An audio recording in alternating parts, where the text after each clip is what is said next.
Eu estava voltando pela estrada da fazenda quando vi algo impossível de ignorar. Uma mãe amarrada numa cerca, um bebê abandonado ao lado dela e uma placa no chão com duas palavras assustadoras: não ajude. Naquele momento eu tive que decidir obedecer à placa ou salvar aquela criança. Se esse vídeo apareceu para você, é porque essa história vai te emocionar e arrepiar. Então já se inscreve no canal se você gosta desse tipo de história e comenta aí de qual cidade você está assistindo. Tem uma hora do dia no Cerrado que não pertence nem ao sol nem à noite. É um intervalo curto, de talvez 15 minutos, em que o mundo inteiro parece suspender a respiração. O céu muda de azul para um laranja antigo, quase cor de brasa apagada, e as sombras das árvores se esticam no chão de terra vermelha, como se estivessem tentando alcançar algo que foi embora. As cigarras param, o vento some. É como se o cerrado fechasse os olhos por um instante antes de se entregar ao escuro. Eu sempre amei esse momento. Talvez porque fosse o único momento do dia em que eu me sentia menos sozinho. Como se a solidão do mundo ao redor combinasse com a minha e por alguns minutos a gente ficasse no mesmo lugar, eu e o cerrado, sem precisar se explicar. Meu nome é Argemiro Lopes, tenho 56 anos, um cavalo branco chamado Barroso, um cachorro sem raça definida chamado Trovão e uma fazenda de 140 alqueires nos confins do Tocantins. A fazenda se chama Boa Esperança. Herdei o nome junto com a terra e durante muito tempo achei que o nome era uma piada cruel que meu pai tinha pregado em mim sem querer. Esperança não é coisa que vive fácil naquelas plagas. Ela precisa de chuva no tempo certo, de semente boa, de mão forte que não desiste. E durante os anos que passei ali, eu tinha às vezes a impressão de que a terra absorvia tudo, o suor, o sangue, o trabalho, e devolvia apenas silêncio. Mas naquele dia eu ainda não sabia o que o silêncio estava guardando. Era uma tarde de abril. O calor do meio-dia tinha ido embora, deixando apenas a lembrança dele no ar. Aquela quentura seca que gruda na pele e resseca o canto da boca. Eu tinha passado o dia inteiro numa roça de fundo de vale, tentando resolver um problema de cerca que o gado tinha derrubado pela terceira vez no mês. São coisas assim que consomem um homem sozinho. Não é um trabalho grande. É um trabalho constante, repetitivo, aquele tipo de serviço que nunca termina de verdade, que você faz hoje sabendo que vai ter que refazer amanhã ou na semana que vem. E quando você não tem ninguém para dividir o peso, nem mesmo para conversar enquanto estica o arame, o cansaço não é só do corpo. O cansaço se instala em partes que a gente não consegue nomear direito. Barroso andava no passo de sempre, aquele trote curto e seguro que ele mantinha no fim do dia, quando sabia que estava voltando para o coxo e a água fresca. Eu já não precisava guiar muito. Ele conhecia aquela estrada melhor do que eu, talvez. Tinha percorrido cada palmo daquela terra vermelha durante 12 anos, e havia um entendimento entre nós que vai além do que palavras conseguem descrever. Às vezes eu achava que Barroso era a criatura viva que mais me conhecia no mundo. Talvez a única. Trovão corria à frente como sempre fazia. Era um cachorro de porte médio, pelagem amarelada e manchada, com uma energia que me envergonhava um pouco, dado o meu próprio cansaço. Ele explorava as beiradas da estrada, enfiava o focinho em touceiras de capim, afugentava lagartos que sumiam rápido entre as pedras. Uma vez ou outra, olhava para trás para conferir se eu ainda estava lá, e então voltava a correr. A estrada era daquelas que não aparecem em mapa nenhum. Uma picada aberta há décadas, de terra batida e cascalho miúdo, que cortava a fazenda de ponta a ponta e desembocava numa estrada maior, uns 7 quilômetros adiante. Não era estrada de ninguém. Era estrada minha. Em semanas normais, eu passava nela todos os dias e não via uma alma além de mim mesmo. Então Trovão parou. Não foi uma parada gradual, daquelas em que o cachorro diminui o passo, levanta o focinho e vai devagar. Foi uma parada brusca, como se ele tivesse batido numa parede invisível. O corpo inteiro ficou rígido, as patas dianteiras plantadas no chão, o rabo horizontal, nem abaixado nem levantado, o focinho apontado para a frente da estrada. E silêncio. Nenhum latido, nenhum rosnar. Apenas aquela imobilidade que, em animal, é mais assustadora que qualquer barulho. Barroso sentiu antes que eu pedisse. Diminuiu o passo sozinho. Suas orelhas foram para a frente, girando como antenas, tentando captar alguma frequência que eu não conseguia ouvir. Ele fungou uma vez, baixinho, quase para si mesmo. Aprendi há muitos anos que quando o cavalo e o cachorro param ao mesmo tempo, é hora de prestar atenção. Levantei os olhos da estrada e olhei para a frente. O sol estava baixo e jogava uma luz oblíqua, dourada e levemente avermelhada sobre tudo. As sombras das árvores do cerrado, aquelas árvores tortas, de casca grossa e galhos que parecem ter sido retorcidos por alguém com muita raiva, se estendiam pela estrada como dedos abertos. A cerca de arame farpado corria ao longo da margem direita da estrada, esticada entre mourões de madeira cinza que o tempo tinha ido curvando um pouco. Capim seco balançava do lado de fora da cerca com o último sopro de vento daquele fim de tarde. A uns 80 metros à frente, havia algo diferente naquela paisagem. Uma forma que não combinava com o resto. Algo que interrompia o padrão natural das coisas, da mesma maneira que uma pedra no meio de um rio muda o caminho da água. O olhar humano percebe isso antes do cérebro processar. A gente sabe que algo está errado antes de saber o quê. Puxei levemente as rédeas. Barroso parou com uma obediência que parecia quase preocupada. Fiquei parado ali, a sombra minha e do cavalo se projetando comprida na terra vermelha, tentando entender o que era aquela forma perto da cerca. A luz laranja da tarde não ajudava. Criava contrastes fortes, enchia de sombra os detalhes que precisavam de claridade. Pensei primeiro que fosse algum animal caído. Acontecia, às vezes, uma res que tinha tentado passar pela cerca e ficado presa no arame, ou um veado que tinha batido na cerca em fuga. Coisas que o cerrado produzia silenciosamente, sem aviso. Mas não era isso. Conforme eu ficava parado olhando, a forma foi ganhando contorno, e o contorno foi ganhando sentido. E o sentido foi caindo sobre mim como um balde de água gelada no calor das 3 da tarde. Era uma pessoa. Estava sentada no chão, encostada na cerca, mas a posição era estranha. Não era a posição de alguém que se sentou para descansar, que encostou na cerca enquanto pegava o fôlego ou esperava alguém. Era a posição de alguém que tinha sido colocada ali. O corpo inclinado levemente para trás, os braços para trás, junto ao arame. Senti o coração dar um tranco no peito. Esperei ainda alguns segundos, sem me mover. O cerrado tem ensinado a mim muitas coisas ao longo dos anos. E uma delas é que pressa é inimiga da sobrevivência. Homem que sai correndo para uma situação antes de entendê-la pode estar correndo direto para o problema. Então Trovão olhou para mim.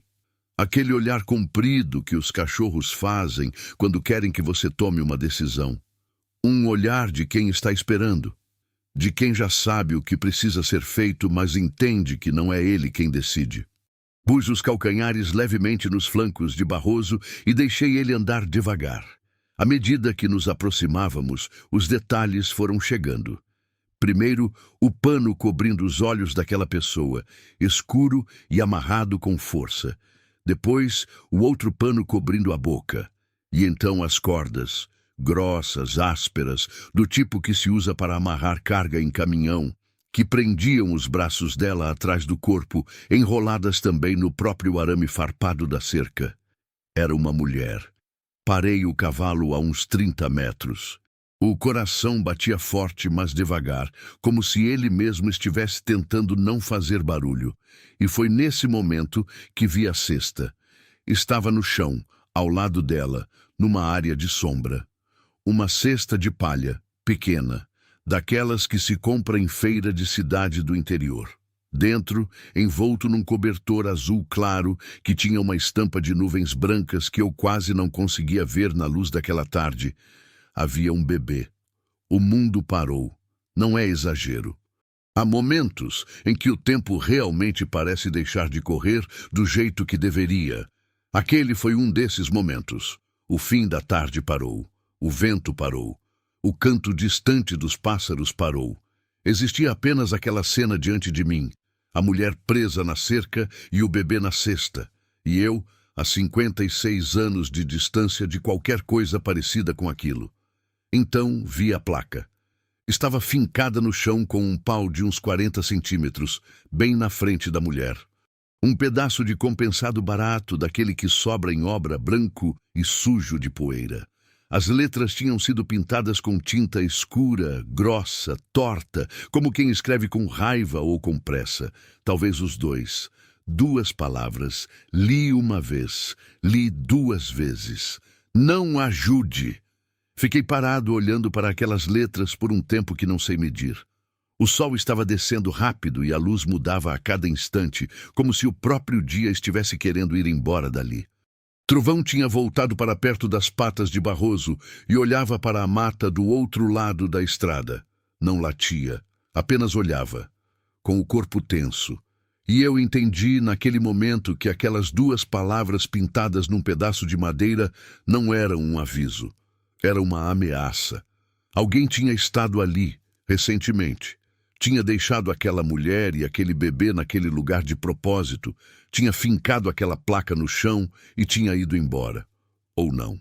Encontrei as marcas de pneu na terra logo depois, quando meu olhar começou a procurar. 2 trilhas largas de pneu de caminhonete, marcadas fundo na terra vermelha, como se o veículo tivesse freado rápido, e pegadas de bota ao redor da cerca.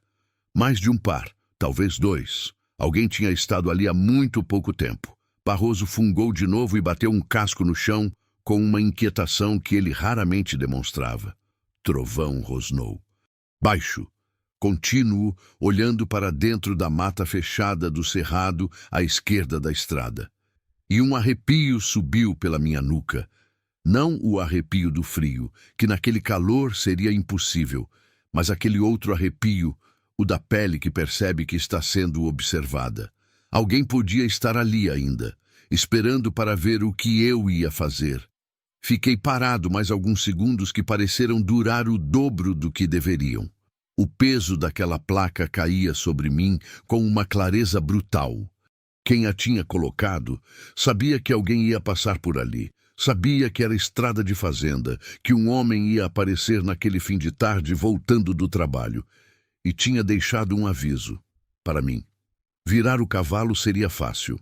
Eu estava sozinho naquela fazenda há 7 anos, desde que Maristela foi embora, e levou com ela a última razão que eu tinha de dividir meu dia com alguém. Não tinha filhos, não tinha vizinho próximo. Se eu virasse o cavalo e fosse embora, ninguém saberia que eu tinha passado por ali. Ninguém. Mas então ouvi. Era um som abafado, saindo de trás do pano que cobria a boca da mulher. Fraco, quase apagado, como algo que vem de muito fundo e mal consegue atravessar a superfície. Um som humano, desesperado e contido ao mesmo tempo.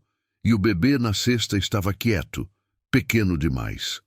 Fechei os olhos por um segundo. O cerrado respirou ao meu redor. E eu soube, com a clareza daquelas coisas que a gente não aprende, mas simplesmente carrega dentro do peito desde sempre, que havia apenas uma escolha possível naquele fim de tarde.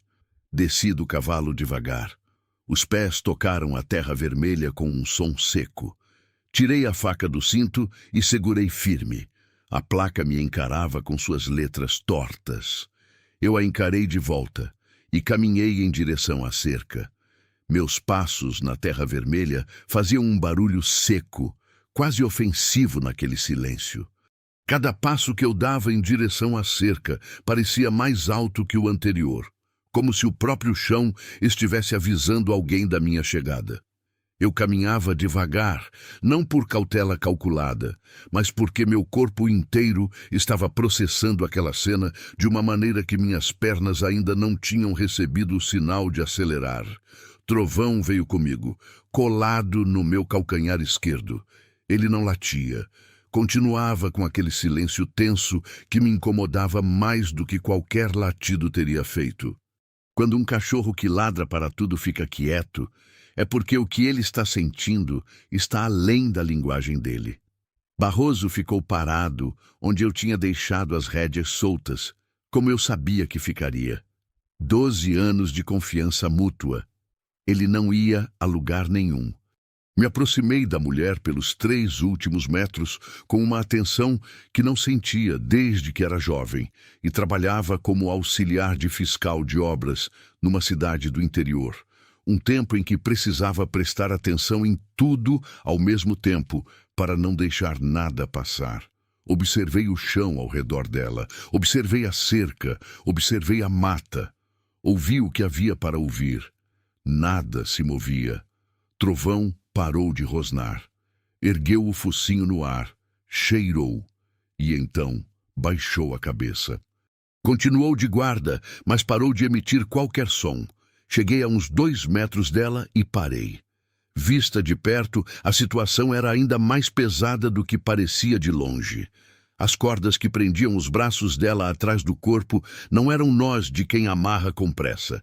Eram nós firmes, múltiplos, feitos por alguém que sabia o que estava fazendo. As cordas passavam pelos pulsos, subiam pelos antebraços, e as pontas estavam entrelaçadas no próprio arame farpado da cerca, de um jeito que qualquer movimento dela aumentaria a pressão do arame contra a pele. Eu pude ver, mesmo na luz declinante daquela tarde, que os pulsos estavam vermelhos e inchados. As mãos tinham aquela coloração estranha entre roxo e bordô, de quem ficou muito tempo com a circulação comprometida. Ela tinha ouvido meus passos. Estava tentando se mexer, a cabeça inclinada levemente para frente, como quem tenta localizar pelo som aquilo que os olhos vendados não conseguem ver. O pano sobre a boca sufocava qualquer som que ela tentasse fazer, mas o esforço era visível em cada músculo do pescoço, em cada respiração forçada pelas narinas. Me ajoelhei na frente dela. "Eu estou aqui", disse em voz baixa. "Não se mexa. Vou te soltar." Ela parou de se debater imediatamente. O corpo inteiro relaxou por uma fração de segundo. Aquela rendição involuntária de quem finalmente ouve uma voz humana depois de um tempo que pode ter sido horas. E depois voltou a ficar tenso, como se ela mesma não confiasse no alívio. Entendi aquilo sem precisar pensar. Quem havia feito aquilo a ela era alguém que ela conhecia. Alguém cuja voz ela já tinha ouvido. E talvez ela não soubesse ainda se a voz que estava ouvindo agora era de salvação ou de novo perigo. "Eu moro aqui perto", disse, ainda em voz baixa, mas firme. "Sou fazendeiro. Passei por essa estrada voltando do trabalho.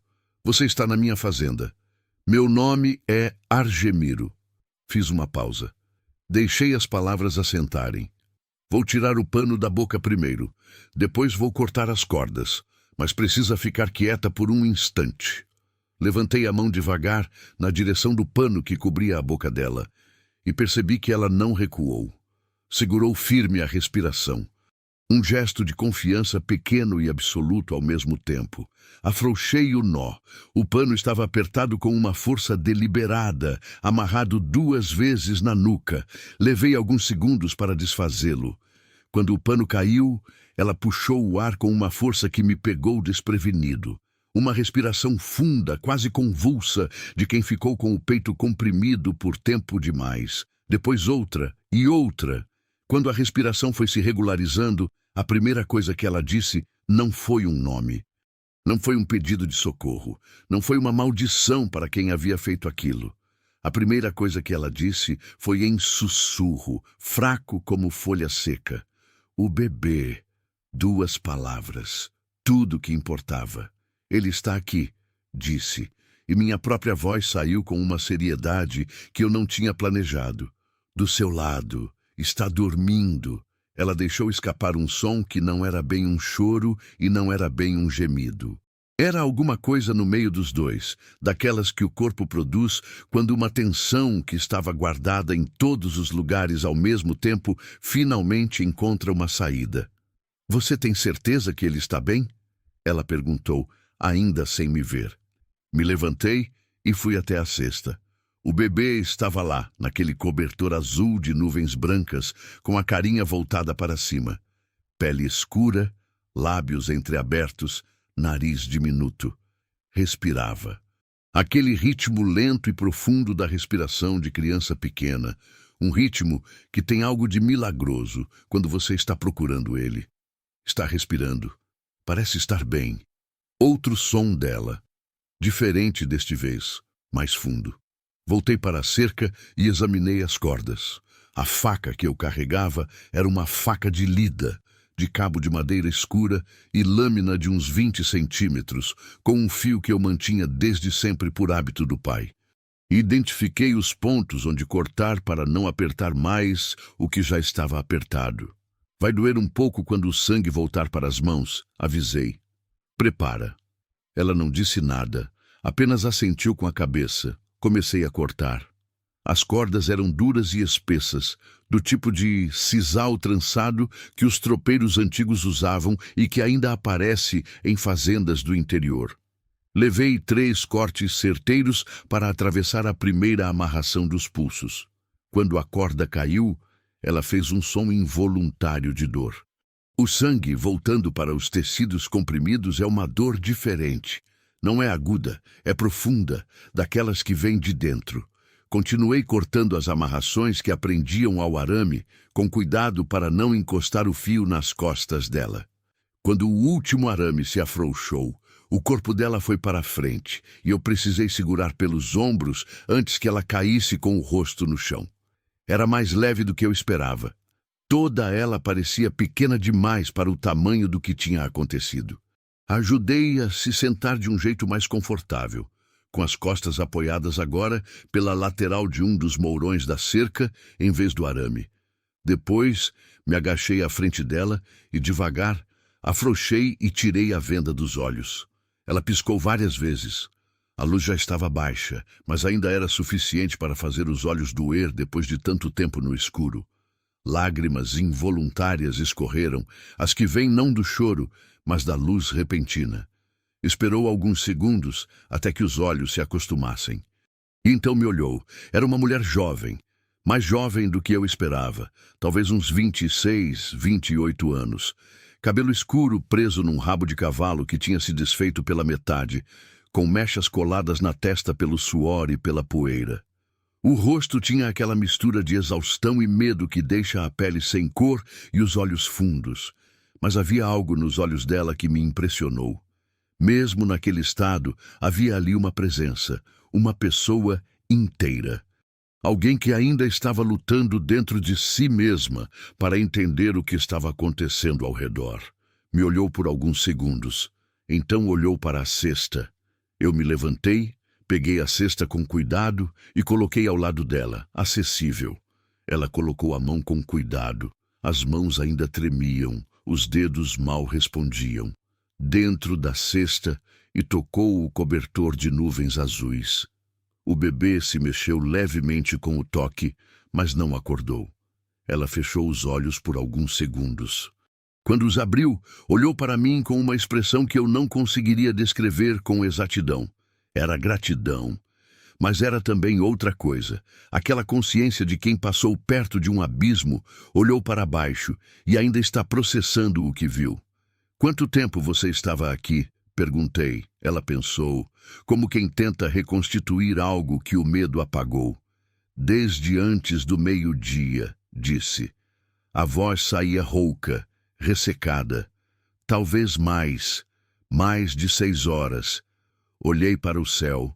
O laranja tinha virado um roxo escuro na borda do horizonte. Daqui a pouco seria noite fechada, e a temperatura no cerrado, depois do escuro, cai com uma velocidade que pega desprevenido quem não está acostumado. Você consegue se levantar? Ela tentou. As pernas não obedeceram de primeira. Faz sentido. Ficar horas sentada no chão duro, com os braços presos para trás, comprime nervos que as pernas precisam para funcionar. Fiquei parado do lado, sem forçar, deixando que ela descobrisse no próprio ritmo o que o corpo ainda conseguia fazer. Na segunda tentativa, com a ajuda do mourão para apoio e a minha mão firme no cotovelo, ela ficou de pé, cambaleou, se segurou, ficou de pé, olhou ao redor, para a estrada, para a mata, para a placa ainda fincada no chão. Aquele olhar que ela deu para a placa durou menos de 2 segundos, mas eu vi o que havia nele. Não era surpresa, era reconhecimento. Ela sabia quem tinha escrito aquelas letras, sabia a mão e o humor que estava por trás de cada uma delas. Quem fez isso? Perguntei. Era cedo para perguntar. Eu sabia disso. Mas a escuridão estava chegando e eu precisava entender o tamanho do que eu tinha entrado antes de sair dali. Ela ficou em silêncio por um momento longo. Olhou para o bebê na cesta. Depois, olhou para mim com aquela expressão de quem está decidindo o quanto pode confiar no que está vendo. Meu marido, disse por fim. 2 palavras que pesaram mais do que as cordas. Continuou, com a voz ainda rouca, mas ganhando uma firmeza que me surpreendeu. Ele disse que eu estava atrapalhando os negócios dele, que se eu sumisse daqui, ninguém ia sentir falta. Eu tentei fugir, peguei o bebê e tentei ir embora. Fez uma pausa, deglutiu em seco. Essa foi a resposta que ele me deu. Fiquei olhando para ela. O cerrado ao redor ficou muito quieto. Aquilo não era briga de casal, aquilo não era abandono. Aquela placa, aquelas cordas, aquele lugar isolado onde o calor do dia mata e o frio da noite completa o serviço. Aquilo era uma sentença, calculada, fria, com a placa como assinatura e garantia de que ninguém interferiria. Uma tentativa de assassinato disfarçada pelo isolamento. Trovão rosnou de novo, mais fundo desta vez. Olhei para a mata. A escuridão já estava começando a entrar entre as árvores do cerrado, preenchendo os espaços entre os troncos com uma sombra densa que a luz fraca do fim do dia não alcançava. Em qualquer outro momento eu teria achado aquilo simplesmente belo. Aquele cerrado fechando os olhos para a noite, mas naquele momento, com o cachorro rosnando para o escuro entre as árvores, aquela mata parecia guardar coisas que eu não queria descobrir depois que o sol fosse embora. Vamos, disse. Peguei a cesta com o bebê. Ela não protestou. Havia cedido naquele ponto sem que eu precisasse explicar. Uma mãe que mal conseguia andar não podia carregar uma cesta ao mesmo tempo. Levei os 2 até Barroso. O cavalo os encarou com aquela calma de animal grande que já viu muita coisa. Ajudei a mulher a subir, passei a cesta para ela assim que ficou estável na sela e peguei as rédeas na mão. Antes de começar a andar, olhei uma última vez para a placa. As letras brancas ainda davam para ler na meia-luz. Não ajude. Pensei em arrancá-la do chão, em quebrá-la ali mesmo, no joelho, e jogar os pedaços no capim. Mas deixei. Ela estava ali como evidência, como prova de algo que ia além daquele fim de tarde e daquela estrada isolada. E algo me dizia que provas iam ser necessárias. Dei as costas para a placa e comecei a andar. A noite do cerrado caiu sobre nós enquanto nos afastávamos. E Trovão, caminhando agora ao meu lado em vez de na frente, não olhou mais para a mata, olhou para mim. O cerrado à noite é um lugar diferente. Não é o mesmo lugar do dia, daquele calor aberto e honesto que pelo menos você vê chegando. À noite, ele fecha sobre si mesmo como uma mão que se aperta devagar, e o que era paisagem vira presença. As formas das árvores tortas se recortam contra o céu estrelado, com uma estranheza que você aprende a respeitar. Não com medo exatamente, mas com aquela consciência saudável de que há coisas maiores que você naquele escuro, e que elas estavam ali antes de você e vão continuar depois. Eu tinha feito aquela estrada centenas de vezes à noite. Sozinho, com a lanterna de pilha presa no cinto, ouvindo o passo de Barroso sobre a terra e o som das cigarras que na escuridão parecem mais altas, mais perto, como se a noite amplificasse tudo. Era uma solidão que eu tinha aprendido a carregar como se carrega uma ferramenta, com utilidade, sem drama. Mas naquela noite eu não estava sozinho. Havia uma mulher na sela do meu cavalo, com um bebê nos braços. E o peso disso era diferente de qualquer coisa que eu tivesse carregado antes naquela estrada. Eu ia a pé, segurando as rédeas de Barroso pela mão esquerda. Ele andava com aquela paciência que os cavalos bons têm, sentindo o passo irregular de quem estava em cima, ajustando o ritmo sem que eu pedisse. Trovão ia ao meu lado, em silêncio, sem as escapadas e explorações do cachorro de dia. Noite fechada transforma cachorro de fazenda em sentinela. A mulher não falou durante os primeiros 15 minutos de caminhada. Eu também não. Havia um entendimento tácito de que aquele silêncio era necessário. Ela precisava de tempo para deixar o corpo ir entendendo que estava livre, que podia respirar fundo sem encontrar resistência, que o cheiro de suor e poeira e medo ia ficar para trás a cada metro que a gente avançava. Eu precisava de tempo para pensar. Pensei no marido. Em quem era um homem capaz de fazer aquilo. Não em abstrações, não naquele julgamento distante que a gente faz de crimes nos noticiários, mas naquela pergunta concreta e perigosa. Onde estava esse homem agora? Tinha ido embora convicto de que a placa funcionaria, de que o isolamento daria conta do serviço? Ou estava esperando, em algum lugar entre aquelas árvores ou numa estrada paralela, para confirmar o resultado depois do escuro? As marcas de pneu que eu tinha visto na terra eram de caminhonete. Caminhonete de fazendeiro, provavelmente. Alguém que conhecia aquela região, que sabia como chegar naquela estrada sem passar pelo acesso principal da minha propriedade. Alguém com conhecimento de lugar. Isso me dizia alguma coisa que eu não gostei de receber. Podia ser alguém que eu conhecia. O Tocantins interior é daquele tipo de lugar onde todo mundo conhece todo mundo em algum grau de separação. Fazendeiros da região frequentam os mesmos mercados, as mesmas oficinas mecânicas, as mesmas casas de implementos agrícolas. Se cruzam em festas de santo e em velório de parente. Uma rede invisível de rostos conhecidos que pode ser acolhimento e pode ser perigo, dependendo do dia e do motivo. Não tínhamos percorrido nem um terço da estrada quando a mulher falou. Como você se chama? O nome completo. A pergunta me pegou levemente de surpresa pela especificidade. Agemiro Lopes da Costa, disse. Por quê? Ela levou alguns segundos para responder. Preciso saber para quem devo a vida. Disse, sem drama, como um fato. Caminhei mais alguns passos antes de responder. Não deve nada a mim, deve a esse cachorro. Ele parou primeiro. Não era modéstia, era verdade.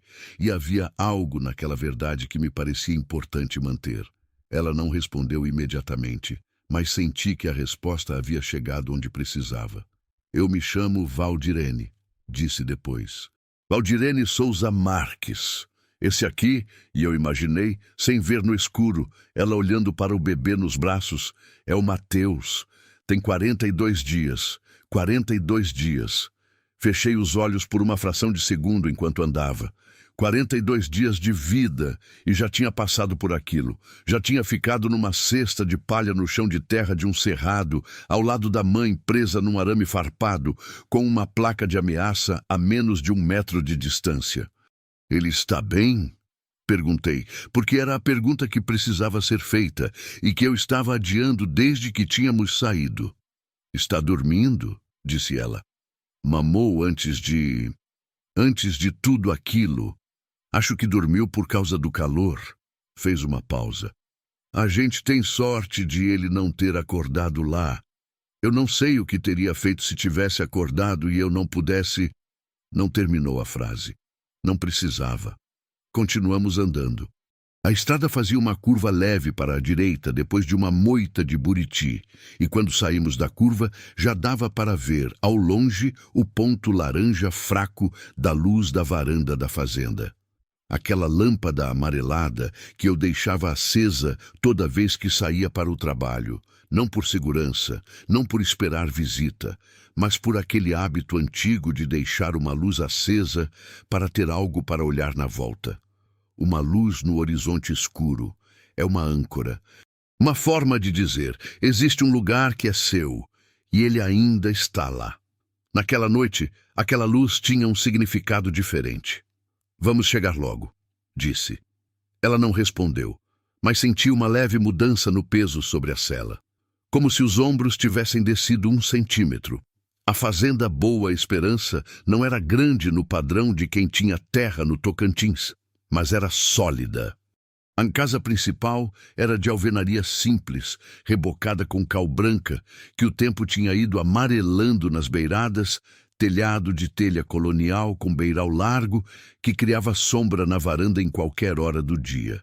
3 quartos, sala, cozinha e um banheiro que eu mesmo tinha reformado uns anos atrás, porque o original era externo, e eu não tinha mais paciência para o inverno com chuva fina. Havia um galpão dos fundos para o cavalo e as ferramentas.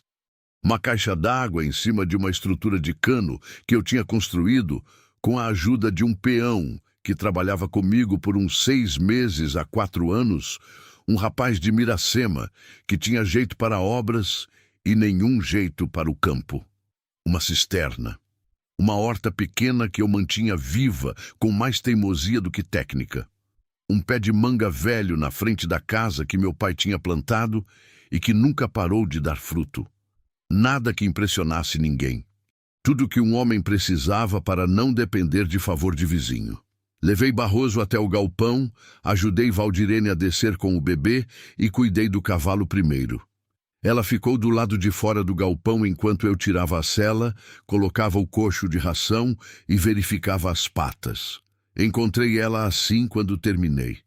Parada na entrada do galpão, o bebê no colo, olhando para a casa como quem ainda está avaliando se entra ou não. Vamos entrar, disse. Ela me seguiu. A casa estava do jeito que eu tinha deixado de manhã. Uma caneca suja do café no escorredor, uma toalha dobrada de qualquer jeito na cadeira da sala, o rádio velho em cima do aparador com o volume no mudo. O tipo de arrumação de homem sozinho que não tem vergonha de si mesmo porque não tem ninguém para quem ter vergonha. Acendi a luz da sala. Ela piscou uma vez antes de estabilizar. Aquela lâmpada fluorescente velha que levava alguns segundos para decidir funcionar. Valdirene olhou ao redor. Não com julgamento, com aquela atenção de quem está lendo um lugar, tentando entender que tipo de pessoa vivia ali. Senta, disse apontando para o sofá. Vou esquentar água. Não precisa. Você ficou horas no sol sem água. Precisa sim. Ela sentou. Mateus dormia, como se o mundo ao redor não existisse, com aquela confiança absoluta de criança pequena, que ainda não aprendeu que o mundo pode ser perigoso. Fui para a cozinha. Coloquei a chaleira no fogo. Abri o armário e olhei o que tinha. Farinha, feijão, arroz, uma lata de sardinha, 2 ovos, um resto de queijo embrulhado em papel. Tinha carne no freezer, mas não havia tempo nem estado de espírito para cozinhar carne.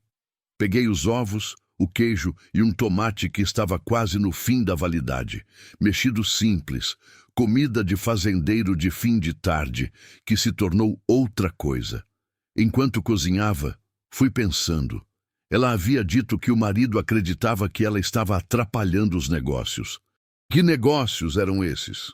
O Tocantins interior tinha uma variedade extensa de coisas que podiam ser chamadas de negócio dependendo de quem estava falando. Gado, soja, garimpo informal, madeira, coisas legais e coisas que não eram. E quando um homem deixa a esposa amarrada numa cerca com um bebê do lado, com uma placa de ameaça no chão, os negócios em questão provavelmente não eram do tipo que aparecia na declaração de imposto de renda. Mas eu não perguntei mais nada enquanto cozinhava. Não era a hora. Levei o prato e um copo grande de água para a sala. Ela olhou para a comida com uma expressão que me disse que estava com mais fome do que queria admitir. Come, disse. Posso segurar ele enquanto você come. Ela hesitou. Por um segundo, vi aquela resistência instintiva de mãe nova, de deixar o filho nos braços de outro. Mas a exaustão era mais forte do que o instinto. Me passou o bebê com um cuidado que parecia quase cerimônia. Eu não tinha pego uma criança tão pequena nos braços em muito tempo. A última vez tinha sido o filho de um sobrinho, num Natal em Palmas, anos atrás. Me surpreendeu o peso. Não o quanto pesava, mas o quanto não pesava. E ao mesmo tempo a sensação de que havia algo ali que precisava de todo o cuidado do mundo. Mateus dormia. Fiquei parado na beira do sofá, segurando aquele bebê de 42 dias, enquanto a mãe dele comia os primeiros alimentos depois de mais de 6 horas no sol de cerrado, amarrado numa cerca. E senti uma coisa que não consegui nomear na hora. Uma mistura de coisas que não iam juntas normalmente. Peso, responsabilidade, aquela espécie de ternura estranha que aparece quando a vida coloca nas suas mãos algo que depende de você sem saber que depende. Valdirene comeu devagar, sem pressa agora. Como quem está se lembrando que pode fazer as coisas no próprio ritmo. Quando terminou, levantou os olhos para mim. Você precisava ter ido embora, disse. Não era acusação. Era observação. A placa dizia isso, respondi. Ele vai saber que alguém interferiu. Vai. Quando ele souber... Ela parou. Me olhou. Você mora sozinho aqui. Sempre morei. Ele tem gente com ele. Não age sozinho. Olhei para ela. Para o cansaço no rosto dela. Para a maneira como ela estava me avisando, mesmo sem ter forças para muito mais, além de respirar. Quantos? Perguntei. Ela pensou por um momento. Pelo menos 3 que eu vi hoje. Podem ser mais. Assentei devagar com a cabeça. Então me levantei, passei o bebê de volta para ela e fui até a janela da sala. Olhei para fora. A noite do cerrado estava completamente fechada agora.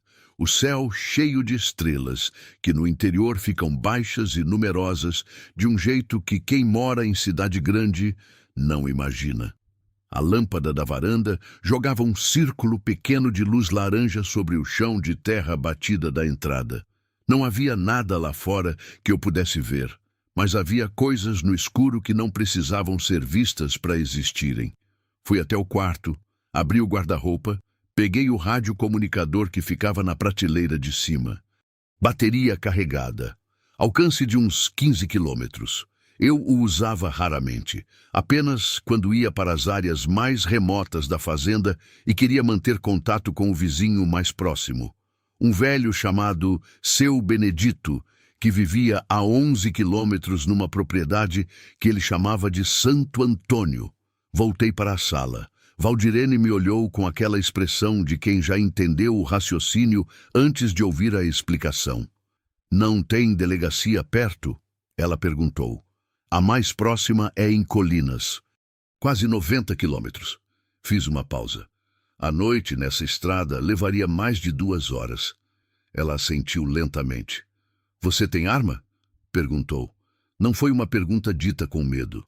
Foi feita com a mesma objetividade de quem pergunta se tem água na cisterna. Tenho uma espingarda, calibre 12. Está carregada? Está. Outro silêncio. O tipo de silêncio que não é vazio. É cheio de coisas que as pessoas estão calculando ao mesmo tempo. Você deveria me deixar ligar para alguém, disse ela por fim. Meu celular não pega sinal aqui dentro de casa. Pega na estrada, mas noite de abril com esse céu, às vezes pega, às vezes não. De manhã, com luz, consigo ir até o alto do Morro do Fundo e de lá pega sempre. Ela ficou olhando para o bebê no colo. Mateus tinha aberto os olhos por um instante, olhado para nada em particular, com aquela vista desfocada de recém-nascido, e fechado de volta. Então esperamos amanhã, disse ela. Não era pergunta, era conclusão. Esperamos amanhã, confirmei. Fui até o segundo quarto, o que tinha ficado fechado desde que Maristela foi embora e que eu raramente abria, e virei a chave. O quarto estava arrumado no jeito que ela tinha deixado, com a colcha dobrada na cama e o travesseiro extra numa cadeira no canto. Eu nunca tinha mudado nada ali por nenhuma razão especial, talvez por preguiça, talvez por aquela espécie de respeito ao passado que a solidão ensina. Acendi a luz. O quarto cheirava a fechado, aquele ar parado que os cômodos guardados têm. Abri a janela um dedo para entrar um pouco do ar do cerrado. Pode dormir aqui, disse para Valdirene, que tinha se levantado e vinha pelo corredor com o bebê. Ela olhou para o quarto, para a cama, para a janela com o ar do cerrado entrando. Obrigada, disse. Simples, inteira. Posso buscar uma coberta a mais se precisar. A noite esfria. Estou bem, me virei para ir. Parei no corredor. Se ouvir qualquer coisa diferente durante a noite, disse, sem me virar completamente, me acorda. Vou acordar, disse ela. Pode deixar.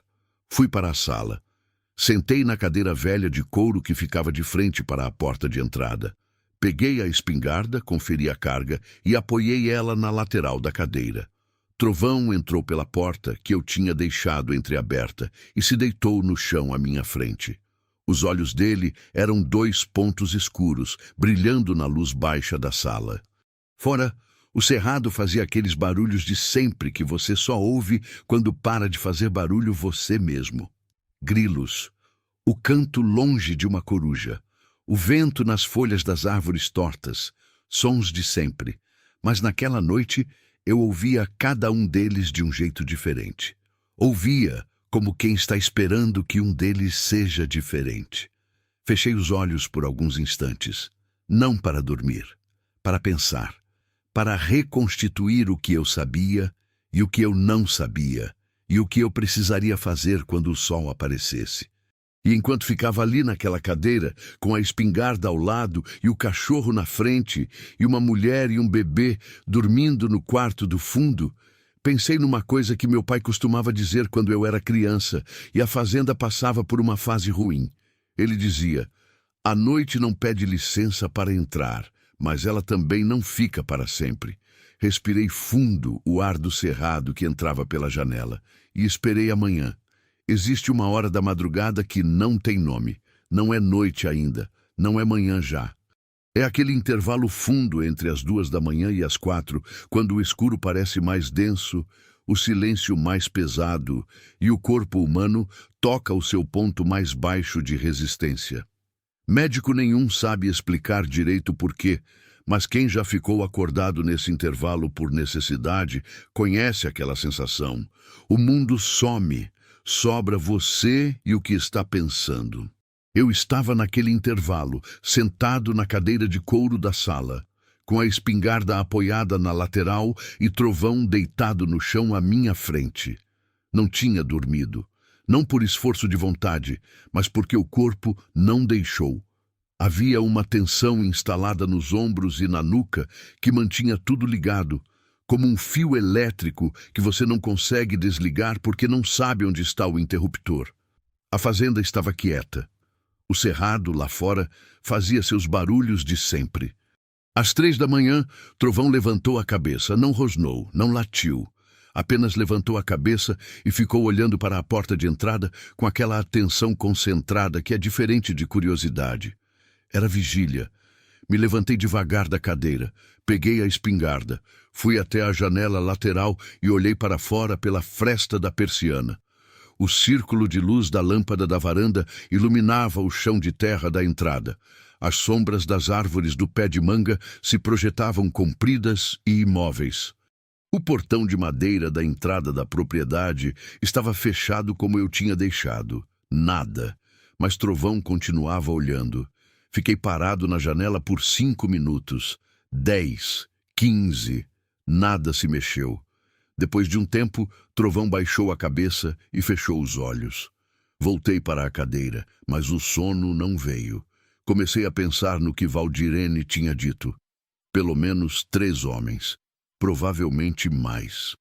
Homens que sabiam onde era aquela estrada, que conheciam o isolamento da região, que tinham planejado aquilo com uma frieza que me perturbava mais do que se tivesse sido feito com raiva. Raiva eu entendo. Raiva é humana. Mas aquela placa, aquelas cordas, aquele bebê na cesta, aquilo tinha sido calculado, tinha sido ensaiado na cabeça de alguém antes de ser executado. Isso significava que a pessoa por trás daquilo tinha uma capacidade de frieza que não ia desaparecer só porque eu tinha interferido.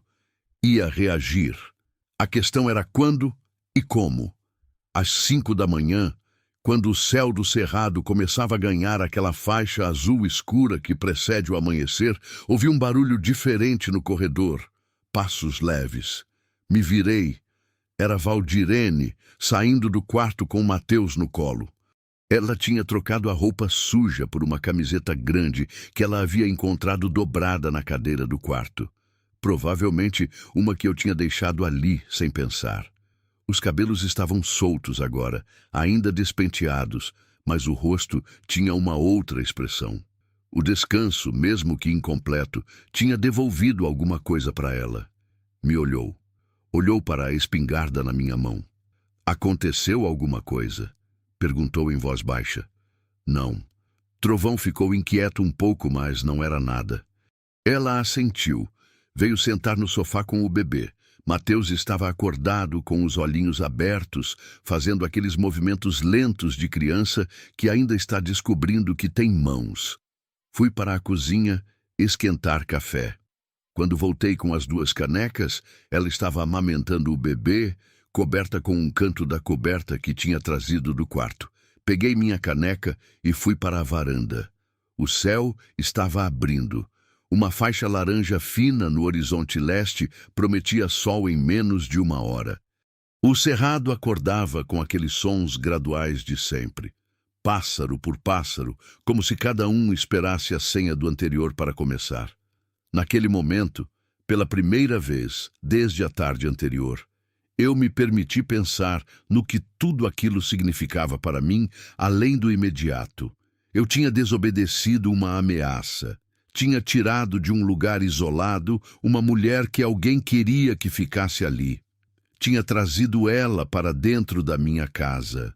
E agora ela estava na minha sala amamentando um bebê de 42 dias, enquanto o marido dela, e quem mais estivesse com ele, acordava em algum lugar do Tocantins sem saber ainda o que eu tinha feito.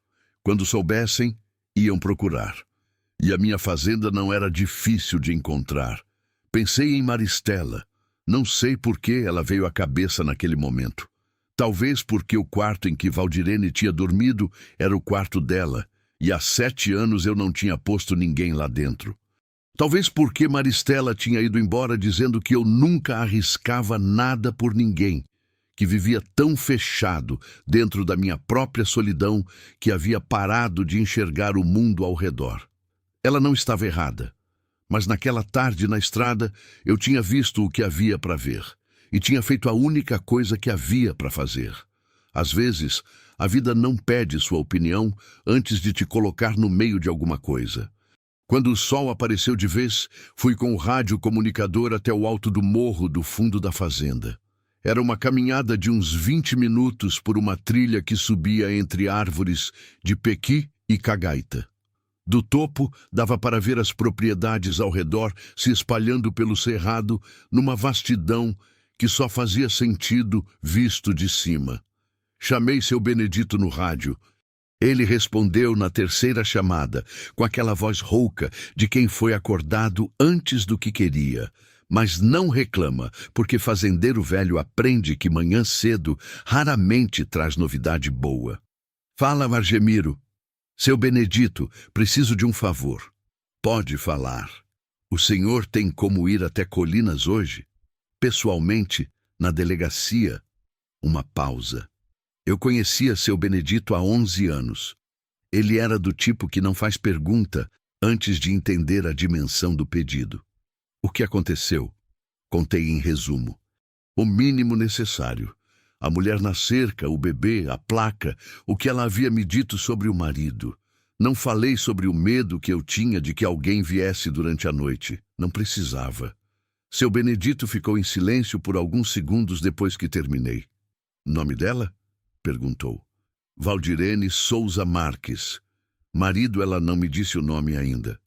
Vou hoje mesmo. Saio em 1 hora. Obrigado, seu Benedito. Argemiro. Sim? Fica dentro de casa até eu dar notícia. Não era sugestão. Era aviso de quem conhecia o interior do Tocantins e sabia o que certos tipos de homem faziam quando eram contrariados. Vou ficar, disse. Desliguei o rádio e fiquei um momento no alto do morro, olhando a imensidão do cerrado. O sol já estava alto o suficiente para esquentar os ombros. Uma garça branca passava ao longe, recortada no azul limpo do céu de abril. Pensei na placa de novo. Não ajude. Me perguntei quantas outras pessoas tinham passado por aquela estrada depois do meio-dia e tinham ido embora sem parar. Se tinha passado alguém, se a placa tinha funcionado antes de mim. Não saberia a resposta para isso, mas sabia a resposta para o que eu tinha feito. E aquela resposta estava na minha casa naquele momento, amamentando um bebê de 42 dias com uma caneca de café esfriando na mesa da sala. Desci o morro. Voltei para a fazenda. E enquanto o cerrado aquecia ao redor com o sol da manhã, comecei a preparar o que seria necessário para o dia que estava chegando, porque dias como aquele raramente terminam onde começam. E eu já sabia, com aquela certeza silenciosa de quem viveu tempo suficiente para reconhecer o peso das coisas antes de elas chegarem, que o mais difícil ainda estava por vir. Voltei do morro, com o sol já batendo firme na nuca e a terra vermelha soltando aquele vapor seco que só aparece nas manhãs de cerrado quando a umidade da madrugada evaporava rápido demais para ser aproveitada por qualquer coisa viva. Valdirene estava na varanda quando cheguei, sentada no banco de madeira que eu tinha pregado na parede há anos, com Mateus deitado nas pernas, segurando o dedo indicador dela com as 2 mãozinhas. Ela olhava para o cerrado com aquela expressão de quem está vendo a paisagem, mas pensando em outra coisa completamente. Me viu chegar e esperou. Falei com um vizinho, disse, parando na entrada da varanda. Ele vai até Colinas hoje. A delegacia. Ela assentiu devagar, não com alívio, com aquela aceitação cautelosa de quem já aprendeu que notícia boa tem prazo de validade curto. Eles vão demorar para fazer alguma coisa, disse. Não era reclamação, era conhecimento.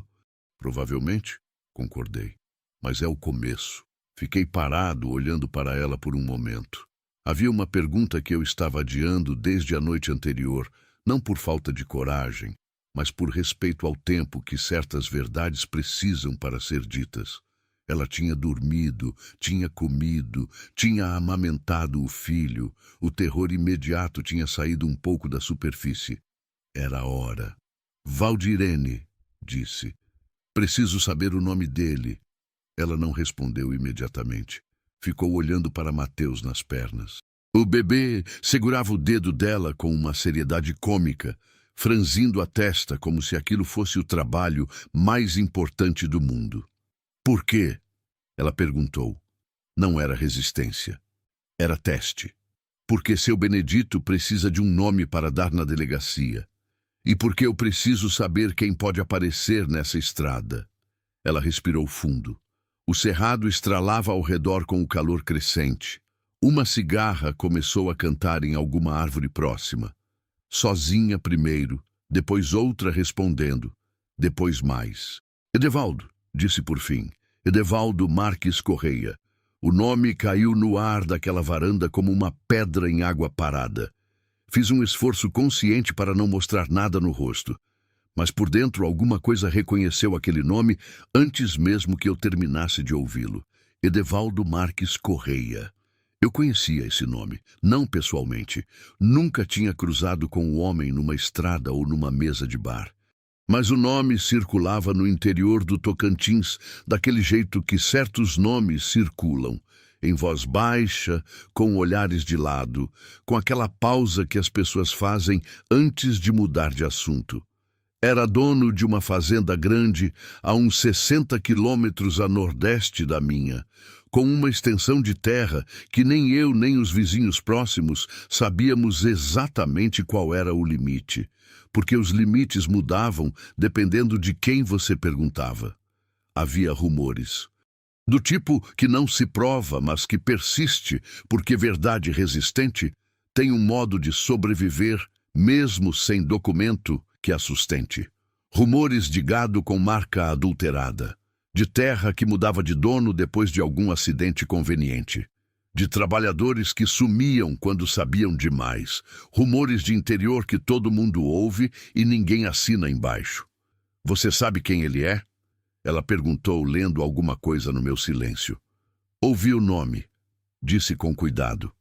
Ela assentiu, como quem confirma uma suspeita que já tinha.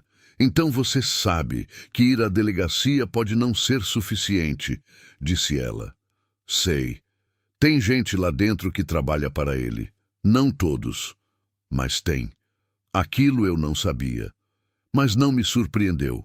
Fui sentar na outra extremidade do banco. Ficamos os dois olhando para o cerrado por um momento, com o bebê no meio, segurando aquele dedo com toda a força que 42 dias de vida podiam produzir. Como você foi parar com ele? Perguntei. Era a pergunta que eu não precisava fazer.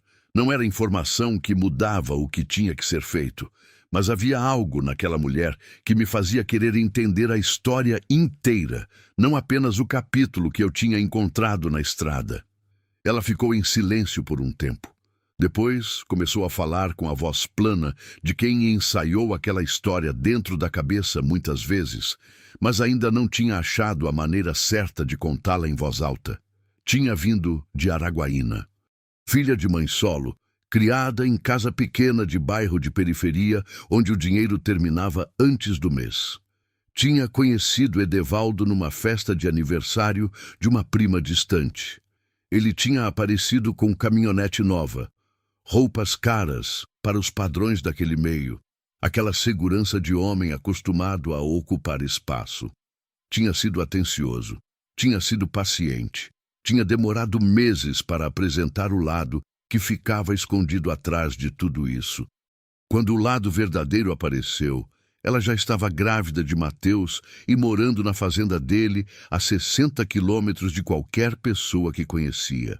Quando você tentou fugir, disse eu devagar. Foi a primeira vez? Ela me olhou. Terceira, disse. A palavra ficou suspensa no ar entre nós. Não disse nada. Não havia o que dizer que não soasse vazio diante daquele número. Na primeira vez, ele me trancou no quarto por 4 dias. Ela continuou, com aquela voz plana que era mais difícil de ouvir do que se estivesse chorando. Na segunda, bateu na frente dos peões para que todos vissem. Disse que era para ninguém ter dúvida de quem mandava. Fez uma pausa. Na terceira, que foi essa, ele disse que ia ser diferente, que dessa vez ia deixar a natureza resolver. Olhei para o cerrado. Deixar a natureza resolver. Aquela estrada isolada. Aquele calor. Aquela placa.